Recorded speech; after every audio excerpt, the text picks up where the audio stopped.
प्रिय भाई और बहनों, आज का शुभ संदेश के लिए आप सभी को हम स्वागत करते हैं। जहाँ से आया वहीं जाना है, जिसने दिया है उसी ने लिया है। जहाँ से आया वहीं जाना है, जिसने दिया है उसी ने लिया है। तेरा ये जीवन उसकी अमानत, इस पर ना नाज करना, कल के भरोसे पर ना रहना, कल का भरोसा कभी ना करना। कल क्या होगा किसी ने न जाना, किसी ने न जाना। आज का संदेश परमेश्वर के दास नेल्सन थॉमस मुंबई से बांटा जाएगा। प्रार्थना के साथ सुनिए। शुभ संदेश के सारे श्रोताओं को प्रभु यीशु मसीह के श्रेष्ठ नाम में मेरा प्यार भरा नमस्कार और अभिनंदन। सारे संसार के लोग यीशु मसीह के जन्म के नाम में क्रिसमस मनाने की तैयारी कर रहे हैं। इस अवसर पर अच्छा होगा पवित्र शास्त्र बाइबल के आधार पर प्रभु यीशु मसीह के जन्म के समय में स्वर्गदूतों ने जो समाचार उस समय के कुछ गडरियों को सुनाया वो हम पढ़ें और उस पर विचार करें।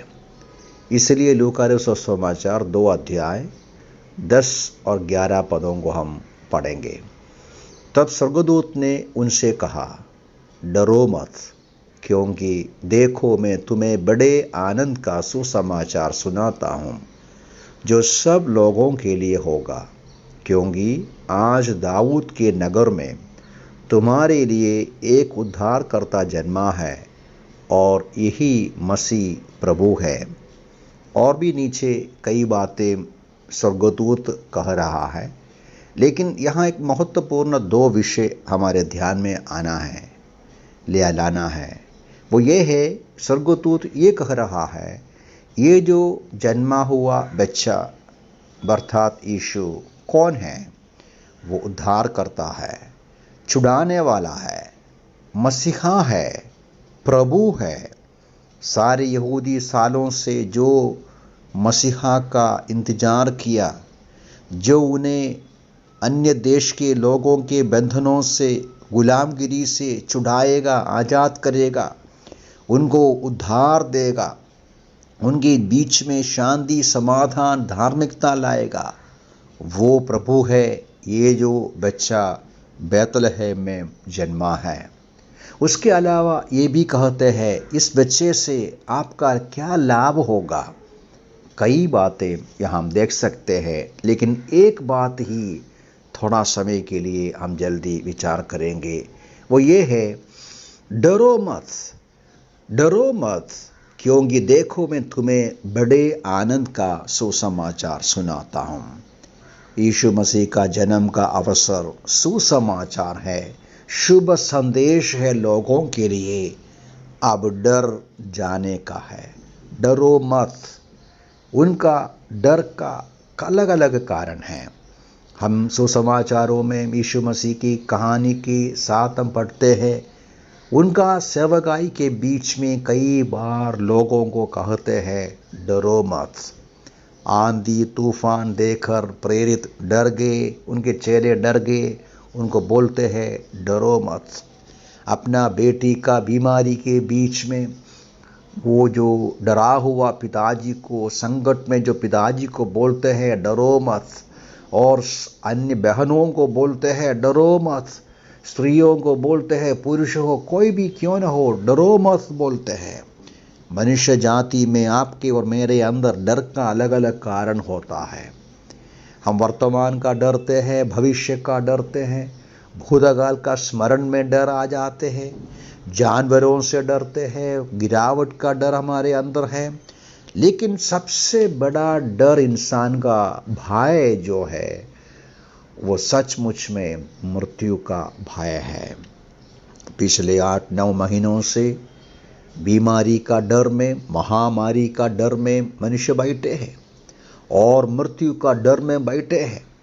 विभिन्न प्रकार का डर के साथ पड़ा हुआ इंसान को शांति, भय से, डर से मुक्ति देते हैं यीशु मसीह का जन्म केवल नहीं, उनका पूरी जिंदगी। और आज भी वो कहते हैं डरो मत।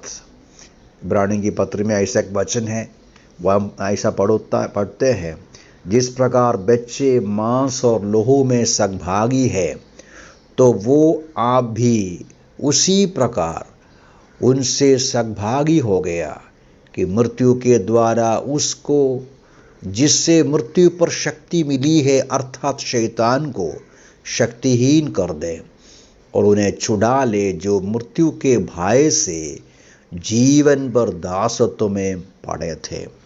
प्रभु यीशु मसीह का जन्म से और जीवन से और उसका मृत्यु और पुनरुत्थान के द्वारा हमें मिला हुआ बहुत सारे आशीषों में से एक बात ये है, मृत्यु का डर से हमें निकाल दिया। क्यों? वो हमारे लिए मनुष्य बना। प्रभु मसीहा जो परमेश्वर स्वयं है, हमारे लिए मनुष्य का शरीर लेकर मांस और लोहू के साथ इस संसार में रहकर हमारे पापों के बदले प्रायश्चित का बलिदान हो गया। और इसलिए हमें आज पाप का दंड के रूप में मृत्यु लेने की आवश्यकता नहीं है। पवित्र शास्त्र बाइबल कहती है, पाप की मजदूरी मृत्यु है। जो पाप करेगा उसको मृत्यु का सामना करना पड़ेगा, हमेशा का मृत्यु सहना पड़ेगा। लेकिन यीशु मसीह हमारे लिए मृत्यु सह लिया, चख लिया, मृतकों में से जी उठा, इसलिए मृत्यु का डर नहीं। जीवन में किसी भी प्रकार का डर की आवश्यकता नहीं, क्योंकि वो हमारे लिए जीवित उद्धार करता है, वो हमारे साथ है। यदि प्रभु हमारे साथ है, कौन हमारा बदला हो सकते हैं? यीशु मसीह का जन्म का सबसे बड़ा एक संदेश है, डरो मत, क्योंकि वो प्रभु है, उद्धार करता है, मसीहा है सबके लिए। प्रभु इन वचनों से हमें सहायता करे। प्रभु के नाम की स्तुति हो।